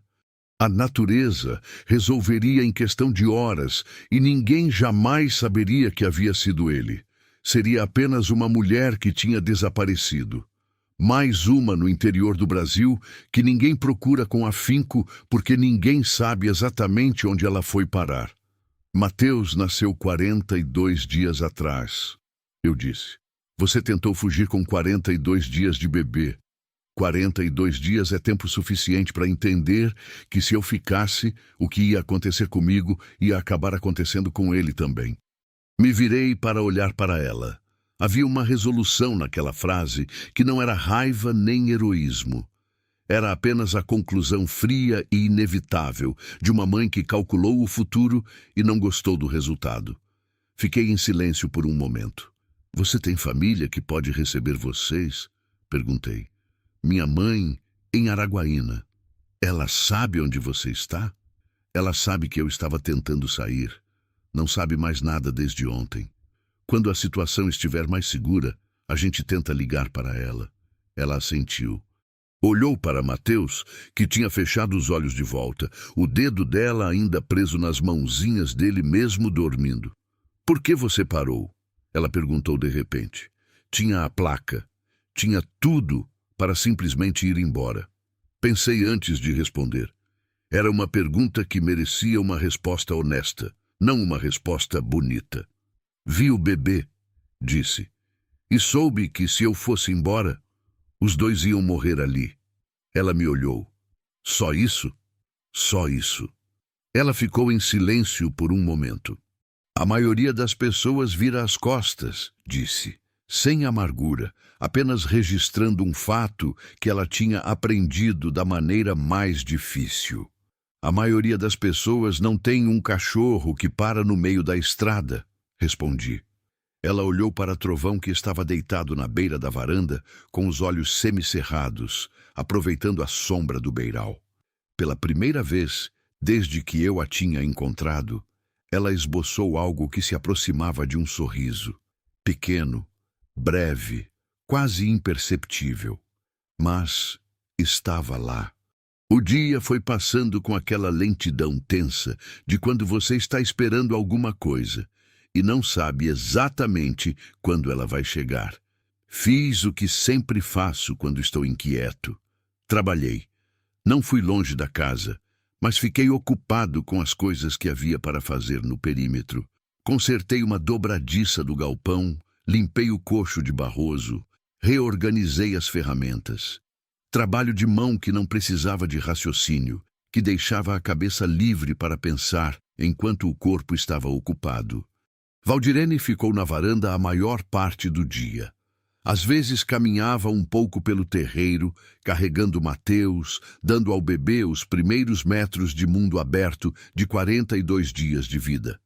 Eu a observava pelos cantos do olho enquanto trabalhava, não por desconfiança, mas por aquele hábito de quem ficou muitos anos responsável apenas por si mesmo e agora tinha duas outras pessoas na equação. Às 3 da tarde, o rádio-comunicador chamou. Era Seu Benedito. Fui à delegacia, disse a voz rouca do outro lado. Falei com o delegado. Registrou o boletim. Mas Argemiro... Fala. O delegado conhece o nome. Ficou sério quando mencionei. Disse que vai mandar uma viatura até você, mas que pode demorar até amanhã de manhã. Amanhã de manhã! Entendido, disse. Uma coisa a mais. Quando eu saía da delegacia, vi uma caminhonete prata estacionada do lado de fora, com 2 homens dentro que não eram dali. Fiquei olhando. Um deles estava com o celular na orelha. Fechei os olhos por um segundo. O senhor acha que me seguiram até lá? Não sei se seguiram, mas alguém estava atento ao que entrava e saía daquela delegacia. Obrigado, seu Benedito. O senhor fica em casa. Não precisa me pedir isso 2 vezes, mas Argemiro... Uma pausa. Cuida-se. Desliguei o rádio e fiquei parado no alto do morro por um momento. A caminhonete prata com 2 homens na frente da delegacia significava uma coisa simples e clara. Edevaldo Marques Correia já sabia que algo tinha dado errado. Já sabia que a placa não tinha funcionado. E já estava movendo as peças. Desci o morro mais rápido do que tinha subido. Quando cheguei na varanda, Valdirene me leu no rosto antes que eu abrisse a boca. Ele já sabe, disse ela. Não perguntou. Parece que sim. Ela ficou olhando para o cerrado por um momento. Depois olhou para Mateus nos braços. Quando levantou os olhos para mim, havia neles aquela mistura de medo e determinação que eu tinha visto na tarde anterior, na cerca, quando ela tinha ouvido meus passos se aproximando e não sabia ainda o que eu era. O que fazemos? Perguntou. Olhei para a fazenda, para o galpão, para a casa, para o portão de madeira na entrada da propriedade, para o cerrado ao redor, aquela vastidão de árvores tortas que eu conhecia metro a metro há décadas. Pensei em todas as vantagens e desvantagens daquele lugar, no que ele oferecia e no que ele não oferecia, em Barroso, no galpão, na espingarda na sala, no rádio na mão, na estrada que levava para fora e nas trilhas que cortavam o interior da fazenda e que só eu conhecia de verdade. Pensei no nome que ela tinha me dado, Edevaldo Marques Correia. Homem de fazenda grande, de braços compridos, de gente dentro da delegacia. Então pensei numa coisa que meu pai tinha me dito quando eu era novo e achava que força era a melhor resposta para problema difícil. Ele dizia: filho, cachorro que late muito não conhece o terreno, mas cachorro que conhece o terreno não precisa latir. Eu conhecia aquele terreno. Fazemos o que precisa ser feito, respondi. E entrei na casa para começar a preparar. Preparar uma fazenda para receber visita que não foi convidada é um trabalho diferente de qualquer outro. Não tem pressa, mas não tem tempo a perder. Tem uma calma que precisa ser construída por dentro, mesmo quando o coração está querendo acelerar. É o tipo de trabalho que separa homem de cerrado de homem de cidade, não pela coragem, que é a mesma em qualquer lugar, mas pela maneira de se mover dentro do medo. Homem de cidade quer sair correndo. Homem de cerrado sabe que correr em terreno desconhecido é mais perigoso do que ficar parado em terreno que conhece. Comecei pelos portões. A fazenda Boa Esperança tinha 3 entradas possíveis. A principal, pela estrada de terra que eu tinha percorrido na tarde anterior. Uma lateral, por uma trilha que contornava o pasto do norte e desembocava num corredor de buriti. E uma terceira, no fundo, por onde passava o córrego raso que secava no inverno, mas que ainda tinha uns 30 centímetros de água naquela época. Cada uma dessas entradas tinha características diferentes. A principal era a mais larga e a mais visível. A lateral era mais escondida, mas fazia barulho, com o cascalho solto que rangia embaixo de pneu ou de pata. A do córrego era a mais silenciosa, mas exigia que qualquer veículo cruzasse a água, o que deixava rastro. Fui até cada uma delas, não para fechar, porque portão fechado avisa antes que você queira avisar, mas para observar, para calibrar, para saber o que eu saberia e o que não saberia, dependendo de por onde viessem. Depois fui ao galpão e tirei Barroso do coxo, não para cavalgar, para ter ele preparado caso precisasse. Valdirene estava na sala quando voltei. Tinha posto Mateus deitado no sofá com um travesseiro de cada lado, formando uma barreira, e estava em pé na janela, olhando para fora com uma atenção que me disse que o medo nela não era paralisante. Era o medo funcional de quem sobreviveu a coisas difíceis e aprendeu a usar o estado de alerta como ferramenta. Tem alguém que eu devo chamar? Ela perguntou sem se virar. Algum vizinho mais próximo? Alguma pessoa de confiança? Seu Benedito é o mais próximo, 11 quilômetros. Já está envolvido mais do que queria. Tem mais alguém? Pensei. A verdade honesta era que depois de 7 anos de isolamento escolhido, minha rede de pessoas próximas tinha encolhido junto com a minha disposição de cultivá-la. Havia o Divino, um fazendeiro de meia-idade que vivia a 20 quilômetros e com quem eu trocava serviço de vez em quando. Havia o Toninho do Mercadinho de 2 Irmãos do Tocantins, um vilarejo pequeno, a 42 quilômetros, que guardava minha correspondência quando eu não ia buscar. Havia outros nomes que eu conhecia de nome e de rosto, mas não de confiança. Tem o Divino, disse, mas colocar mais gente nessa situação, sem saber o tamanho dela primeiro, não me parece certo. Ela se virou da janela e me olhou. Você está protegendo pessoas que nem sabem que precisam ser protegidas, disse. Estou tentando não transformar o problema em catástrofe antes de entender o que o problema é de verdade. Ela ficou me olhando por um momento. Você é um homem cuidadoso, disse. Não era crítica. Era observação, do tipo que vem de quem passou tempo demais ao lado de homens que não eram. Não respondi. Fui para a cozinha e coloquei água para ferver. O sol começou a descer depois das 5. No cerrado de abril, o fim da tarde chega com aquela luz oblíqua que eu tinha visto na véspera, aquela mesma luz dourada que tinha iluminado a cena da cerca. Mas desta vez, eu a via da varanda da minha casa, com uma caneca de café na mão e os olhos na estrada de entrada. Trovão estava deitado 2 metros à minha frente, no limite da sombra do beiral, com a cabeça nas patas. Mas as orelhas se mexiam, independentes, captando frequências que eu não conseguia. Valdirene tinha amamentado Mateus e conseguido que ele dormisse de novo. Estava sentada no banco da varanda, do meu lado, com as mãos no colo. Não falava. Eu também não.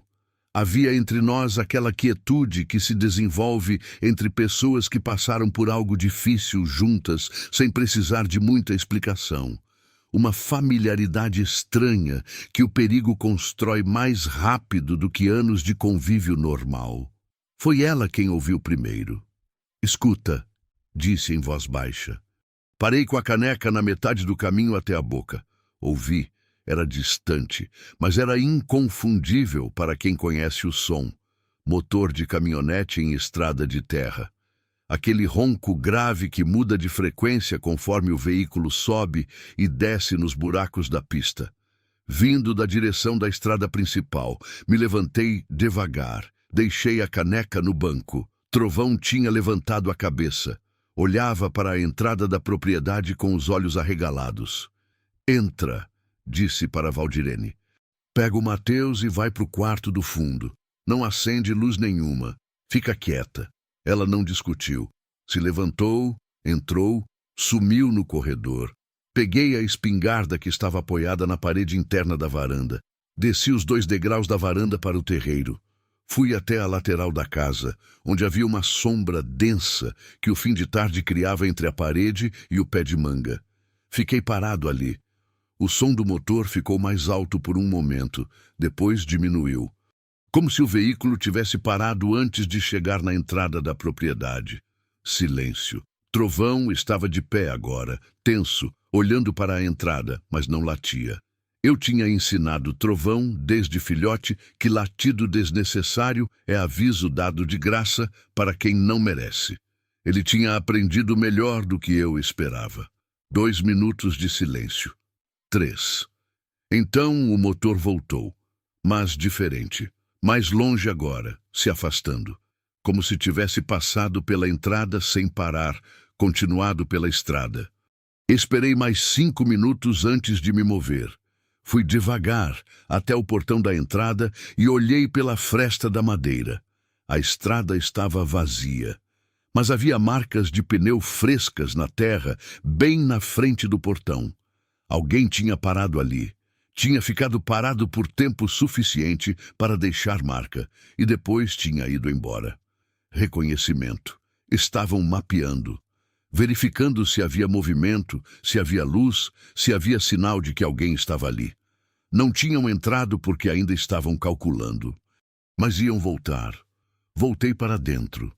Valdirene estava no quarto do fundo no escuro, como eu tinha pedido. Encontrei ela sentada na borda da cama com o Mateus no colo.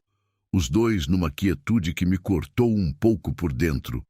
A imagem daquela mulher jovem sentada no escuro, abraçando o filho, esperando, tinha um peso que eu senti nos ombros antes de sentir na cabeça. "Era eles?" Ela perguntou. "Acho que sim. Não entraram. Estavam verificando. Vão voltar. Vão." "Ah, quando?" "De noite, provavelmente. É quando acharem que estamos dormindo." Ela assentiu. Ficou olhando para o escuro por um momento.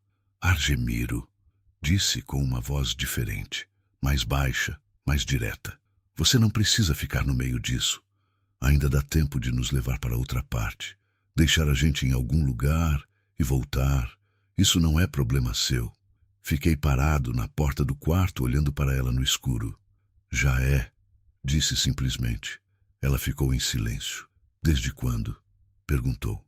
"Desde que desci do cavalo naquela estrada." Outro silêncio, mais longo. "Por que você não teve medo da placa?" Ela perguntou. Era uma pergunta que eu não esperava. Pensei antes de responder. Tive, disse. Tenho agora também. Mas medo e coragem não são opostos. São a mesma coisa com propósitos diferentes. Ela ficou quieta com isso.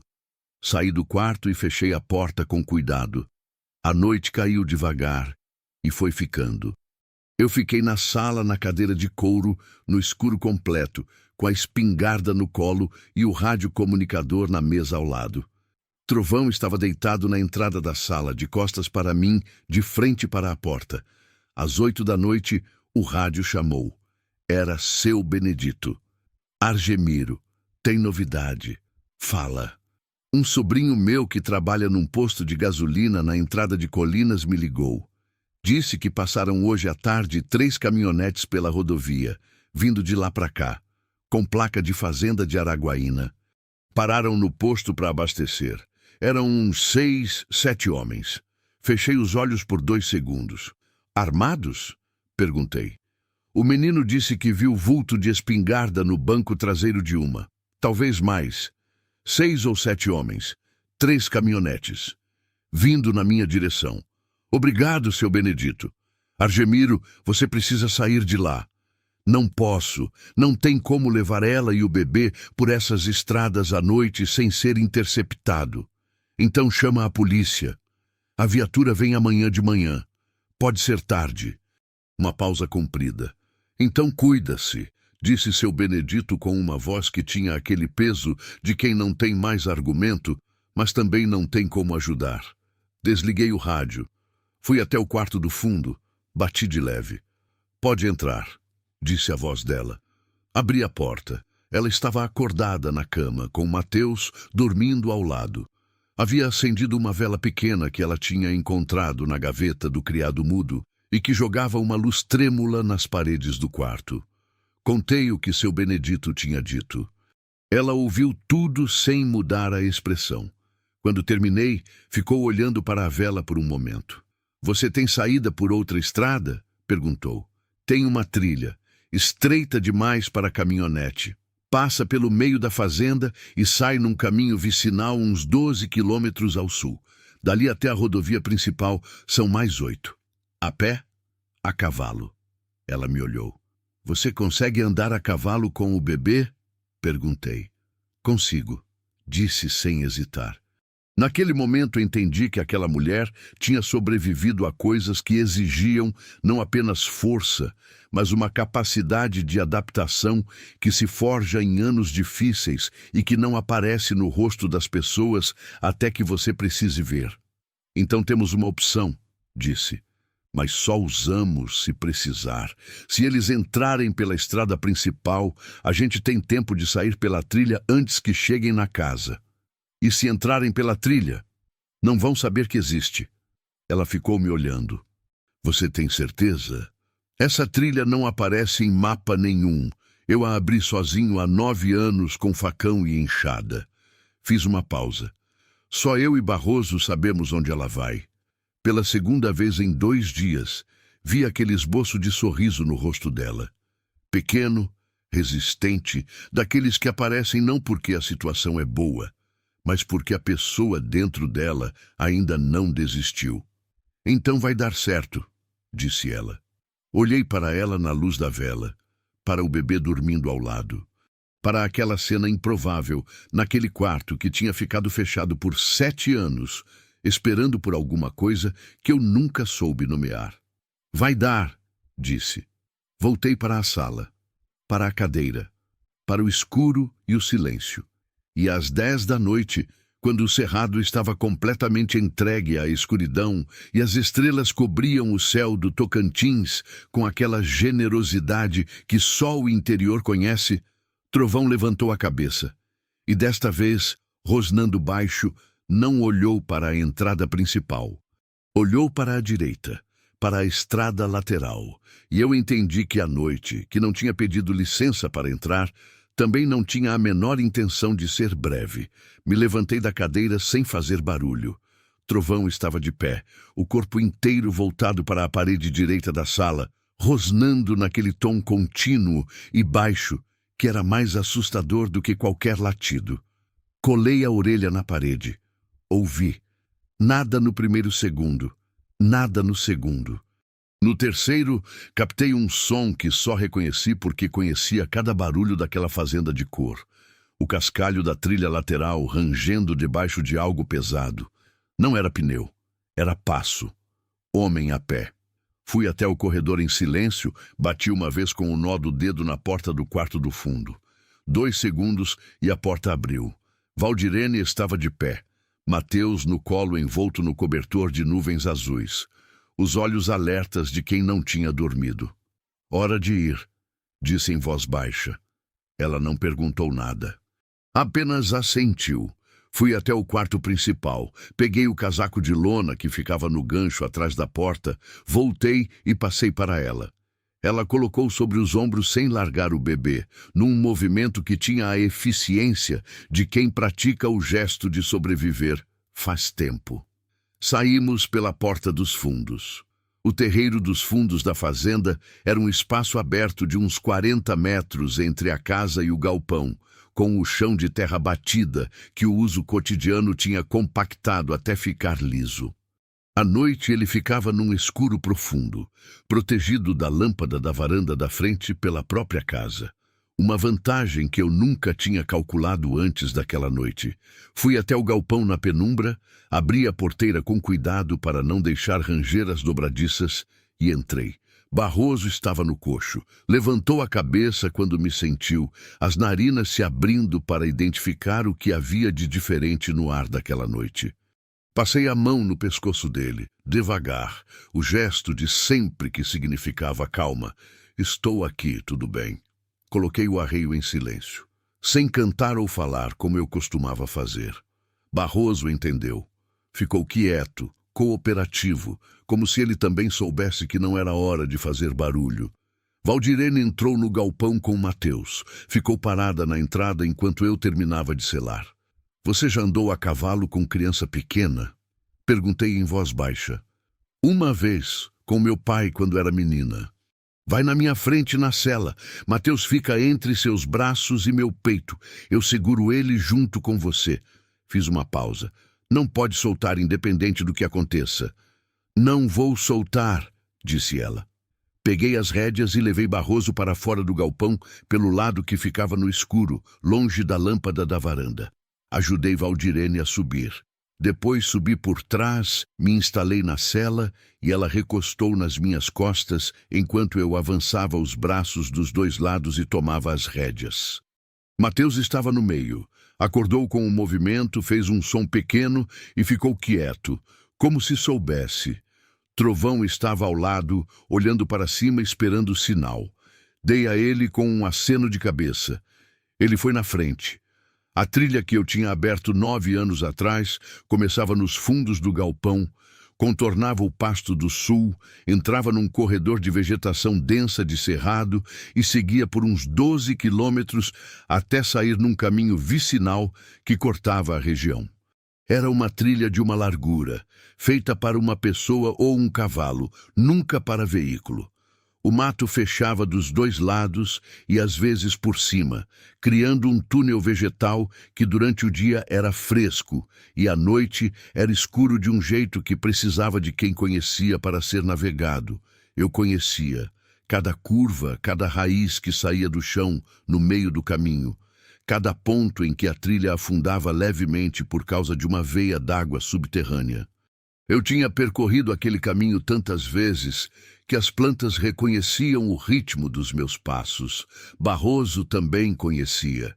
Ele baixou a cabeça levemente ao entrar na vegetação, ajustando o passo para o terreno estreito, movendo as orelhas para frente com aquela atenção concentrada do cavalo que navega no escuro pela memória do corpo. Andamos em silêncio absoluto. Só o passo de Barroso na terra úmida da trilha. O roçar leve das folhas nos meus ombros quando a vegetação fechava mais. O som das cigarras ao longe, que naquele horário tinham diminuído, mas não calado de vez. A respiração de Valdirene na minha frente, controlada, deliberada.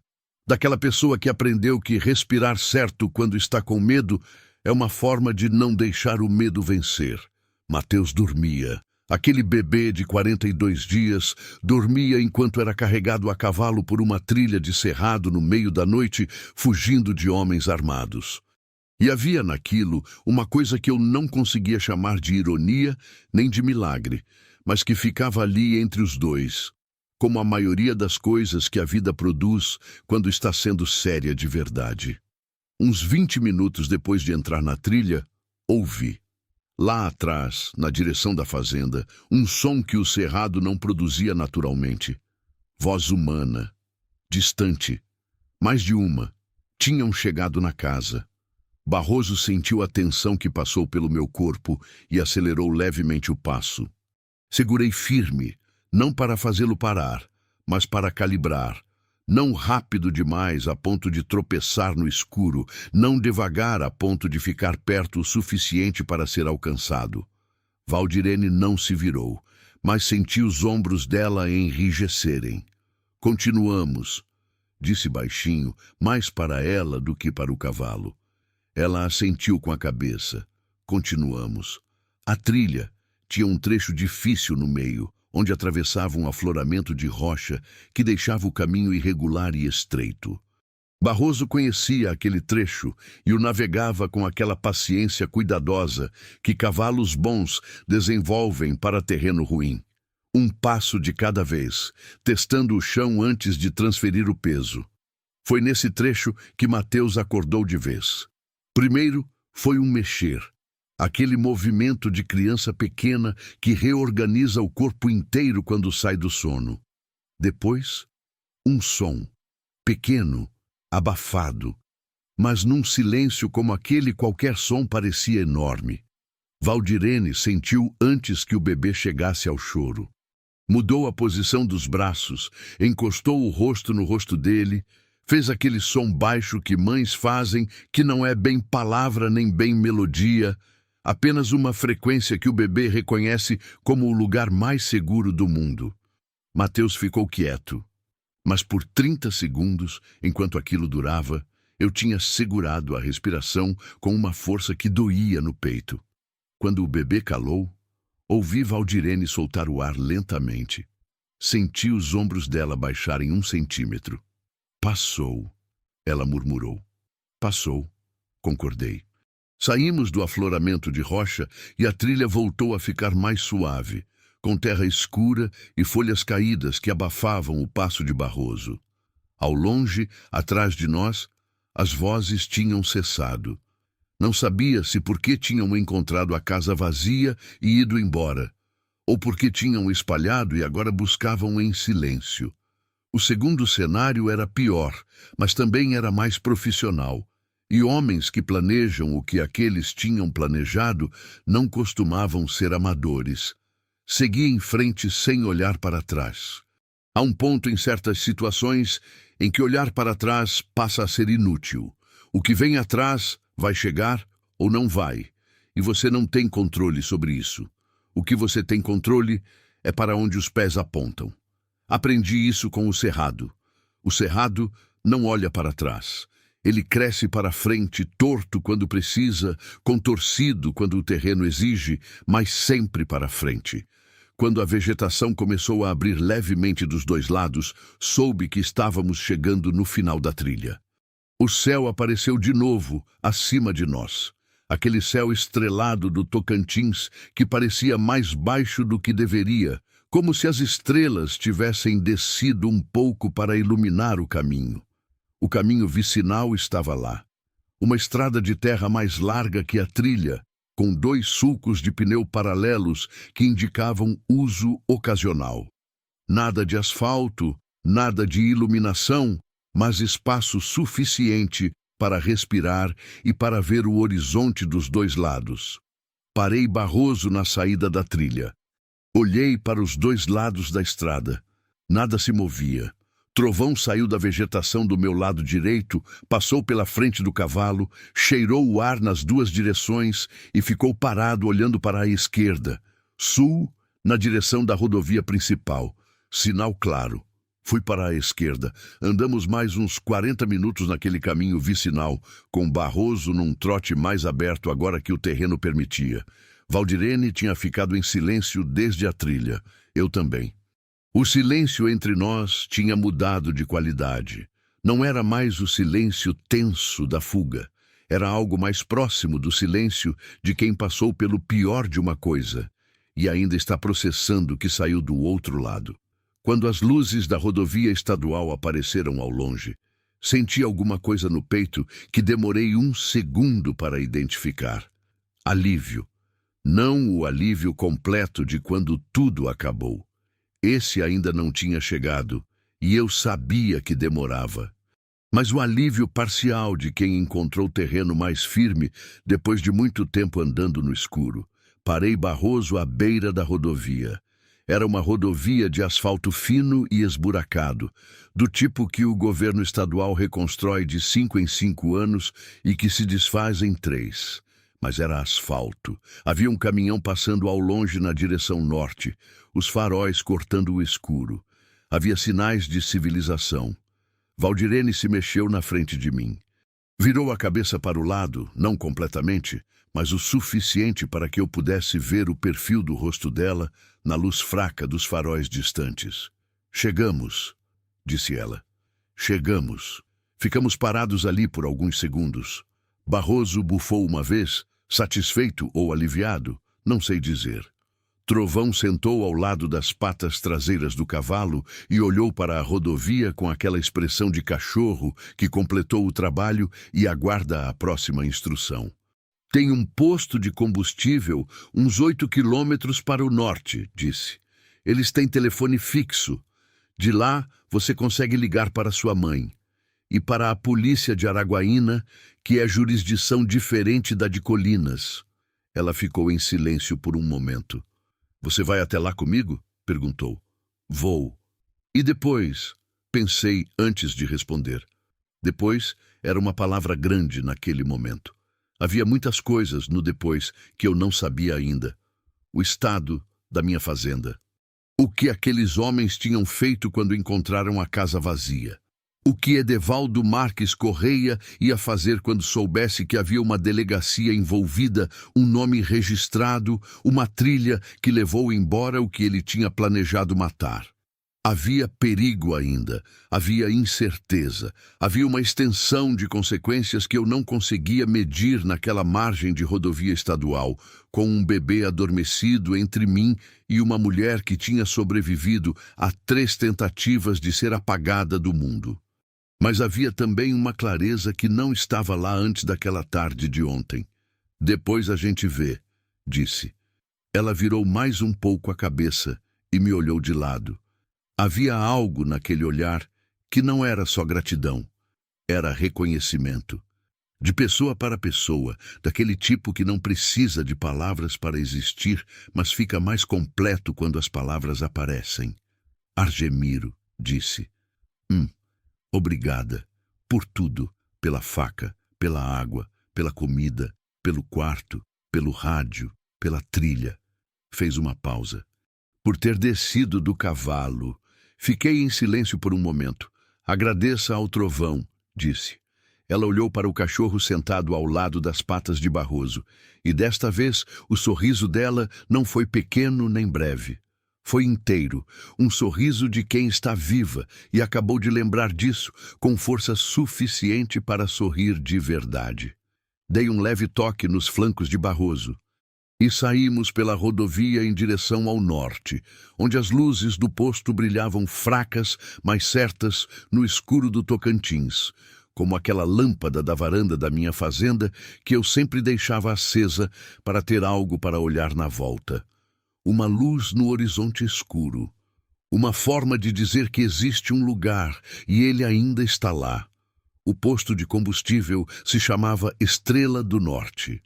Era daqueles postos de beira de rodovia que parecem ter crescido ali por acidente, como planta que encontra fresta no asfalto e decide ficar. Uma bomba de gasolina, uma bomba de diesel, uma lojinha de conveniência com prateleiras semi-abertas de biscoito e pilha e refrigerante quente, e um banheiro nos fundos cuja porta não fechava direito. Uma lâmpada fluorescente na marquise jogava uma luz branca e crua sobre tudo, daquelas que não fazem favor a ninguém. Para mim, naquela madrugada, era o lugar mais bonito que eu tinha visto em muito tempo. O frentista era um rapaz novo, de uns 18 anos, que estava recostado numa cadeira plástica, com o celular na mão quando chegamos. Levantou os olhos, nos viu. Um homem de meia idade a cavalo, com uma mulher à frente e um bebê no colo, um cachorro aos pés. E ficou com aquela expressão de quem não sabe bem o que está vendo, mas sabe que é alguma coisa fora do comum. Desci do cavalo. Ajudei Valdirene a descer com Mateus. Você tem telefone fixo aqui? Perguntei ao rapaz. Tem, na loja. Preciso usar. Ele olhou para Valdirene, para o bebê, para o estado geral dos dois. Não fez pergunta nenhuma, apenas levantou e abriu a porta da lojinha. Há pessoas assim no mundo, que leem uma situação sem precisar de explicação e fazem a coisa simples que precisa ser feita. Aquele rapaz de 18 anos foi uma delas naquela madrugada, e eu não esqueci isso. Valdirene entrou na loja, pegou o telefone que o rapaz apontou no balcão e discou. Fiquei do lado de fora com Barroso e Trovão. Ouvi pelo vidro da loja o momento em que a ligação foi atendida. Ouvi a voz de Valdirene mudar. Não as palavras. O vidro abafava demais, mas o timbre. Aquela mudança que a voz de uma pessoa faz quando finalmente fala com alguém que a conhece de verdade, diante de tudo, diante do medo e das cordas e do arame farpado. Uma voz que encontra outra voz familiar e se deixa ir um pouco. Ela chorou. Não o choro abafado e contido que eu tinha visto na cerca, nem o choro silencioso de quem segurou o medo por horas demais. Era um choro diferente. O choro de quem atravessou e chegou do outro lado e só agora, com a segurança de uma voz conhecida no ouvido, consegue deixar sair o tamanho do que passou. Fiquei parado na beira da rodovia, de costas para a loja, olhando para o cerrado escuro. Barroso encostou o focinho no meu ombro. O gesto dele de sempre, quando ficávamos parados num lugar por tempo suficiente. Uma presença quieta. Uma companhia sem demanda. Passei a mão no pescoço dele. Fizemos bem, disse baixinho, para ele ou para mim mesmo, não sei. A polícia de Araguaína chegou primeiro. 2 viaturas, 40 minutos depois da ligação, com aquela eficiência que a urgência produz quando o caso tem o nome certo e o teor certo. O delegado que desceu da primeira viatura era um homem magro de 50 anos, com óculos de grau, e uma seriedade de quem já viu coisas demais para se surpreender, mas ainda não perdeu a capacidade de se indignar. Ouviu tudo. Anotou tudo. Fotografou os pulsos de Valdirene, que ainda tinham as marcas avermelhadas das cordas. Fotografou o cobertor de nuvens azuis que Mateus ainda trazia envolto no corpo. Perguntou meu nome. Perguntou meu endereço. Perguntou se eu estava disposto a depor formalmente. Estou, disse. Perguntou se havia mais alguma coisa que eu soubesse sobre Edevaldo Marques Correia, além do que Valdirene tinha relatado. Apenas o que circula, disse, mas o que circula é suficiente para investigar. O delegado me olhou por um momento com aquela expressão de quem avalia o peso das palavras de um homem. O senhor tem coragem, disse. Tive um cachorro que parou no meio da estrada, respondi. Ele me olhou sem entender completamente, mas anotou assim mesmo. A segunda viatura tinha ido direto para a minha fazenda, junto com uma terceira que chegou depois para verificar o estado do lugar e coletar evidências. A placa ainda estava lá, fincada no chão na frente da cerca, com suas letras brancas e tortas. As cordas também, as marcas de pneu, as pegadas de bota, tudo estava lá. O crime tinha deixado provas generosas para quem tivesse coragem de procurar. Edevaldo Marques Correia foi localizado 2 dias depois, numa propriedade de um sócio no sul do Pará, para onde tinha fugido quando soube que as viaturas tinham chegado na minha fazenda. Levaram mais 3 homens com ele, incluindo 2 que tinham estado na trilha lateral naquela noite. A caminhonete prata que seu Benedito tinha visto em frente à delegacia de Colinas estava registrada no nome de um laranja que nem sabia que tinha carro no nome. Não vou dizer que a justiça foi rápida. Não foi. Essas coisas nunca são. Mas foi. E isso, aprendi naqueles anos que se seguiram, às vezes é suficiente. Nos dias que se seguiram àquela madrugada no Estrela do Norte, eu voltei para a Fazenda Boa Esperança. Voltei sozinho, como sempre tinha voltado, com Barroso na frente e Trovão na frente do Barroso. A estrada de terra vermelha estava como sempre estava. O calor da manhã batia horizontal pelas árvores tortas do cerrado. As cigarras faziam aquele trabalho constante e incansável de encher o ar de som. Mas quando cheguei na curva da estrada, no ponto onde na tarde daquela outra vida, Trovão tinha parado de repente e Barroso tinha diminuído o passo, parei. A cerca estava lá, o mourão cinza, o arame farpado enferrujado. A placa tinha sido retirada pela perícia. Só ficou o buraco no chão onde o pau tinha sido fincado. Um buraco pequeno, redondo, que a chuva que tinha caído nos dias anteriores já estava começando a tampar com terra vermelha. Fiquei parado, olhando para aquele buraco por um tempo. Pensei em tudo o que tinha sido dito e feito naquele lugar. Nas cordas e no cobertor de nuvens azuis. Na primeira respiração funda de Valdirene, quando o pano saiu da boca. Nas letras brancas e tortas que uma mão com raiva tinha pintado num pedaço de compensado barato. Pensei em quanto daquele buraco no chão era o fim de alguma coisa e quanto era o começo de outra. Desci do cavalo, fui até a cerca e fiquei parado na frente do buraco. Me abaixei e coloquei a mão na terra vermelha ao redor dele. A terra estava úmida da chuva, fresca.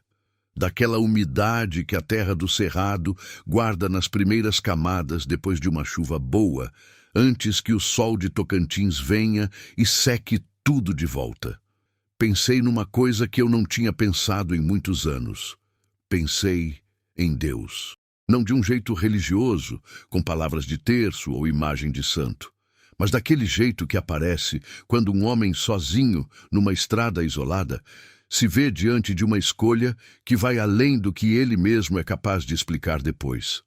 Aquele jeito de perceber que houve algo funcionando naquela tarde, que não era apenas instinto, ou acaso, ou cachorro que para no meio do caminho.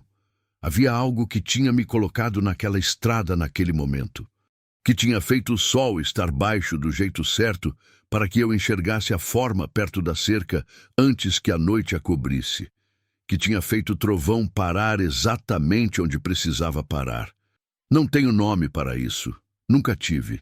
Homem de cerrado não costuma nomear as coisas que não consegue explicar, mas reconhece. Me levantei. Limpei a terra vermelha na calça. Montei em Barroso e continuei pela estrada. 3 semanas depois, recebi uma ligação. Era de Araguaína. Era Valdirene. A voz dela estava diferente do que eu lembrava, mais cheia, não de alegria exatamente, que essas coisas demoram para se reconstruir, mas de presença, daquela substância que aparece quando uma pessoa encontra terreno firme debaixo dos pés depois de muito tempo andando sobre o que cede. Estava na casa da mãe. Mateus estava bem, tinha engordado, estava aprendendo a sorrir. Aqueles primeiros sorrisos de bebê que a mãe não sabe se é de verdade ou é o vento, mas recebe como ouro de todo jeito. Disse que o processo estava andando, que o advogado era bom, que havia testemunho de outras mulheres que tinham aparecido encorajadas pelo que tinha vindo a público, que a fazenda de Edevaldo estava sob investigação por uma série de coisas que iam além do que havia acontecido com ela. Disse que estava tentando retomar os estudos, que antes de conhecer Edevaldo estava no 2º ano de enfermagem numa faculdade de Araguaína e tinha abandonado quando foi morar na fazenda dele. Disse que ia terminar o curso. Ouvi tudo aquilo, sentado na cadeira de couro da sala, com o trovão deitado no chão à frente, com a janela aberta e o cerrado fazendo seu barulho de sempre lá fora. Quando ela terminou, ficou um silêncio breve. Argemiro, disse. Você algum dia vai a Araguaína? De vez em quando. Quando preciso de peça que não tenha em colinas. Na próxima vez que for, me avisa. Quero que você conheça o Mateus acordado. Fiquei em silêncio por um momento. Vou avisar, disse. Depois de desligar, fiquei sentado na cadeira por um tempo com o telefone na mão, olhando para nada em particular. Para aquela sala de fazendeiro sozinho que eu conhecia cada detalhe. A rachadura pequena no canto da parede, o reboco descascando em cima da janela, a marca redonda no assoalho onde um vaso tinha ficado por anos, e eu tinha tirado sem lembrar mais por quê. Aquela sala que eu tinha habitado em silêncio por anos demais. Pensei em Maristela, que tinha dito que eu nunca arriscava nada por ninguém. Pensei que ela não estava errada na época. Pensei que talvez a vida tivesse esperado o momento certo para me mostrar que eu era capaz de mais do que eu mesmo acreditava. Não com fanfarra, não com heroísmo de filme, com uma faca de lida, um cavalo branco, um cachorro que para no meio da estrada e a escolha mais simples do mundo diante de uma placa que mandava fazer o contrário. Voltei à Estrada da Cerca uma última vez, antes do fim daquele ano. Era manhã cedo, com aquele frio fino de julho que o cerrado produz quando resolve lembrar que também tem inverno. O capim estava seco e claro, a vegetação com aquela cor ocre que antecede as primeiras chuvas. O céu era de um azul tão limpo que doía um pouco olhar direto. Parei Barroso no mesmo ponto de sempre. O buraco no chão onde a placa tinha sido fincada tinha sumido completamente.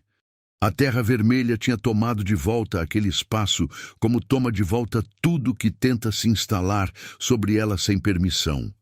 Em poucos meses, não haveria nenhuma marca daquilo ali. A cerca, o mourão cinza, o arame enferrujado, tudo igual ao que era antes. A paisagem não guardava cicatriz visível, mas eu guardava, não como peso, como memória que orienta. Há coisas que mudam um homem de maneira permanente, não porque são grandes ou dramáticas, mas porque chegam no momento exato em que ele estava precisando ser mudado sem saber. Aquela tarde de abril tinha sido isso para mim. Não me tornei outro homem. Continuei o mesmo fazendeiro de 140 alqueires, com as mesmas mãos calejadas e o mesmo silêncio de costume. Mas havia algo diferente na maneira como eu habitava esse silêncio. Antes, ele era vazio. Depois, era apenas quietude. Há uma diferença enorme entre os dois, que só quem conheceu os dois consegue explicar. Barroso bufou e bateu um casco no chão, impaciente com a parada. Sorri. Vamos, disse, e ele foi. Pela estrada de terra vermelha, com o céu azul e limpo acima, com o cerrado abrindo dos dois lados, em toda a sua estranheza bonita de árvores tortas, e capim seco, e vida teimosa, que insiste em existir onde parece que não deveria. Com trovão na frente, explorando o caminho como sempre, com aquela energia de cachorro que não sabe que salvou 2 vidas, mas vive como se soubesse que o mundo precisa que ele esteja atento. Pensei na placa uma última vez. Não ajude. Pensei em quantas placas assim existem no mundo, não de madeira fincada na terra, mas as outras, as invisíveis, as que a gente encontra dentro da própria cabeça quando está na frente de uma situação difícil e o medo começa a construir argumentos para ir embora. Você não conhece ela, não é problema seu. Se você se envolver, vai se arrepender, vira as costas e continua. Quantas vezes eu mesmo tinha obedecido a placas assim antes daquela tarde? Quantas vezes tinha virado as costas para coisas que me pediam mais do que eu estava disposto a dar naquele momento? Não sei a resposta com exatidão, mas sei que naquela tarde de abril a resposta foi diferente. E essa diferença tinha um nome de 42 dias que estava aprendendo a sorrir em Araguaína. Chegou o momento em que a estrada fez a curva leve que levava para o terreiro da fazenda. A casa apareceu com o pé de manga do meu pai na frente, a lâmpada da varanda apagada na luz do dia, o galpão dos fundos com a porta aberta do jeito que eu tinha deixado.